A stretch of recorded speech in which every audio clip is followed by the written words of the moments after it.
ল'ৰা ছোৱালী ক'ৰবাত নোৱাৰিম ক'ব। সৰু সৰু ল'ৰা ছোৱালী এৰি থৈ গৈছে, সৰু 2 বছৰীয়া ছোৱালী, আৰু একো অসুবিধাও নাই ঘৰত, চবেই মৰম চেনেহ কৰে। এতিয়া আমাক এটাই লাগিছে, পুলিচৰ সহায়ত হ'লেও আনিব লাগে ছোৱালীজনীক, তাই লৈ যাওক লাগিলে, ডাঙৰ হ'লে তাই দিয়ে নিদিয়ে নাজানো, আৰু নহ'লে পুলিচে বহুত অৱহেলা কৰিছে, কোনো কেছটোত গুৰুত্ব দিয়া নাই।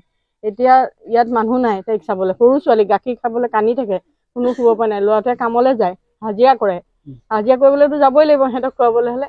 যিটো ল'ৰালৈ গৈছে সিহঁত আহক, থানালৈ যোগেদি পুলিচে আনক, ছোৱালীজনীক লৈ যাওক, আৰু ইয়াক মাতক। ই কি কয়, নিজৰ মানুহটোৱে কি কয়, সেইটো মানুহটোৰ ওপৰত কথা। তাইক ৰখাই কিবা কৰে সেইটো আমি নাজানো, কিন্তু পুলিচে আনিবই লাগিব সিহঁতক, সেইটোৱে মোৰ ফালৰ পৰা কৈছোঁ। এনেকৈ যদি পুলিচে সদায় মানুহ চাই পেলাই কৰে, সেইটো নহ'ব। পুলিচ প্ৰশাসন ৰাখিছে কি কাৰণে? সুৰক্ষাৰ কাৰণেহে ৰাখিছে। তেওঁলোকে বোলে বহুত মানে অৱহেলা কৰিছে সিহঁত যাওঁতে। এতিয়া মোৰ এটাই অনুৰোধ যে প্ৰশাসনে গৈ পেলাই তেওঁক উলিওৱাটো মই ভাবোঁ কৰ্তব্য বুলিয়ে ভাবোঁ তেওঁলোকক। সেইটো কৰিলে আমাৰ ফালৰ পৰা আমাৰ চবেই ভাল পায়, পৰিয়ালৰ মানুহে। থানাততো আমি ইফালে ৰখালে অলপ দেৰি, তাৰপিছত মোক মাতিলে, মোৰ ফোন নাম্বাৰটো বিচাৰিলে, মোৰ ফোন নাম্বাৰটো দিলোঁ, তাৰপিছত লোকেশ্যন ক'লে আপোনালোক আমলাপট্টি থানাত যাওক, নিজে আপোনালোকে বিচাৰি ল'ব ক'লে। আমি গ'লোঁ আমলাপট্টি থানাত গ'লোঁ, থানাত গৈ কিনে তাতো এইটো 26 জানুৱাৰী যে পলিটিঙৰ হেৰি কিবা কামৰ কাৰণে পুলিচ ওলাই গ'ল, তাতো ৰখিলোঁ। ইয়াৰ পৰা ইয়াত দৌৰাই আছিলে, তাৰ বহুত মানে 1-1.5 ঘণ্টাৰ পাছত পুলিচ গৈছে। আৰু ইয়াৰ পৰা গাভৰু থানাৰ পৰা আমলাপট্টিত 1-1.5 ঘণ্টা বজাত গৈছে তেওঁলোক ইমান ৰেচপেক্টো নিদিলে আমাক। যে যদি ৰেচপেক্টটো দিয়া হ'লে বৌহঁতক পাই গ'লো হয়, এতিয়া সেনেকুৱা ধৰণৰ একো আমি নাপালোঁ। আৰু লোকেশ্যনটো দেখাইছিলে তেওঁলোকে, যদি বিচাৰি যোৱালে পালোঁ হয়, তাৰ আগততো আমি ওলোৱা নাই, আমাকে বিচাৰি ল'ব ক'লে। মোক ফোন নাম্বাৰটো বিচাৰিলে, মোৰ ফোন নাম্বাৰ লোকেশ্যনটো দিলে, দি কিনে আপোনালোকে যাওক বিচাৰি ল'ব এনেকৈ ক'লে। তাৰপিছত আকৌ আমি ডাইৰেক্টটো যাব নোৱাৰোঁ, কাৰোবাৰ ঘৰত যদি ডাইৰেক্ট যাওঁ বহুত ধৰণৰ প্ৰব্লেম আহি যাব পাৰে ন। সেইটো কাৰণে আমলাপট্টি থানাত গ'লোঁ, আমলাপট্টি থানাত গৈ কিনে ছাৰহঁতক লগ নাপালোঁ, তাতো 1-1.5 ঘণ্টামান ৰখিলোঁ। তাৰপিছত আমলাপট্টি থানাই ক'লে যে নহ'ব, আপোনালোক য'ত কেছটো দিছে তাৰ পৰা যাব লাগিব ক'লে। আকৌ আমি ফোন চোন কৰি কিনে ইয়াৰ পৰা 1-1.5 ঘণ্টামানৰ পাছত গৈছে। আৰু তেতিয়ালৈকে মোবাইলটো ক'লে ভোক লাগিছে বোলে, ভাত খাম বোলে, মই ভাত খুৱালে সেনেকৈ ক'লোঁ। ভাত নাখাম বোলে, দাইল ভাত আছে নাখাম। মই ক'লোঁ হেৰি বোলো লাই শাক ছিঙি দিওঁ, লাই শাকখিনি তুমি বনোৱা, মই সেনেকৈ ক'লোঁ। সি বনালে কৰিলে, কৰি কেনে কি কৰিলে, মোক ক'লে মই ভাত খালোঁ, খাই কেনে ক'লে কি বোলে হেৰি মই বোলো খাই লওঁ, সেনেকৈ ক'লোঁ। নাখাম বোলে, মই পিছত খাম। মোৰ বোলে ভৰি হাতখিনি কঁপিছে বোলে আজি, সেনেকৈ ক'লে। আপুনি বোলে ল'ৰাজনী অকণমান আঁতৰাই নিব, মই গোটৰ মিটিঙৰ পৰা আহিমগৈ বোলে, সেনেকৈ ক'লে। মই বোলো মই আঁতৰাই নিলোঁ ওচৰৰ মানুহ ঘৰলৈ। তাৰপিছত সি ক'লে কি মই আহিছোঁ, মানুহ ঘৰত নাই। তাৰপৰা বিয়ালৈ লৈ গ'লোঁ ল'ৰা ছোৱালীকেইটা লৈ যোৱাৰ পিছত সি নাহিলেই আৰু ঘূৰি কেনে 11টা বজাতে গৈছে, সাঁতুৰি গুচি গ'ল। ক'ত গ'ল এতিয়ালৈকে অহাই নাই।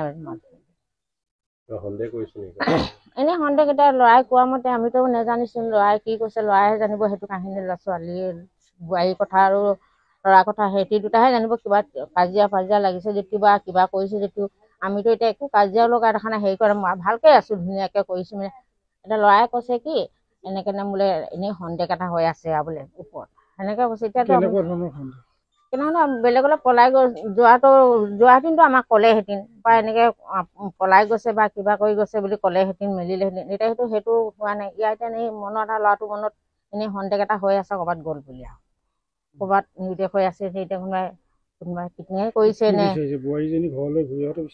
ঘৰলৈ ঘূৰি অহাটো বিচাৰিছোঁ। যদি আহেও মই খালি আমি মানে হেৰি কৰিবলৈ নিবিচাৰিম চাগে। সিয়াক মানে একশ্যন দি মানে সিয়াক থানাত কি কৰে সিয়াৰ উচিত বিচাৰ আমি কৰিহে ল'ম।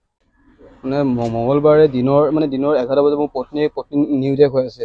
তো পত্নীক বিচাৰি মই ঘৰৰ মানুহ ফোন চোন কৰিছোঁ, ঘৰৰ মানুহ পোৱা নাই। আৰু ঘৰৰ আমাৰ মাক কৈ গৈছে কি মোৰ গোটৰ মিটিং আছে, গোটৰ মিটিং যাম বুলি কৈ ওলাই গৈছে। তো গাভৰু থানাত মই 1000 দিছোঁ, কিন্তু 1000 দিয়াৰ পিছত তেওঁলোকে মানে মোৰ 1000খন এতিয়ালৈকে মানে কি একশ্যন আছে মই ক'ব পৰা নাই।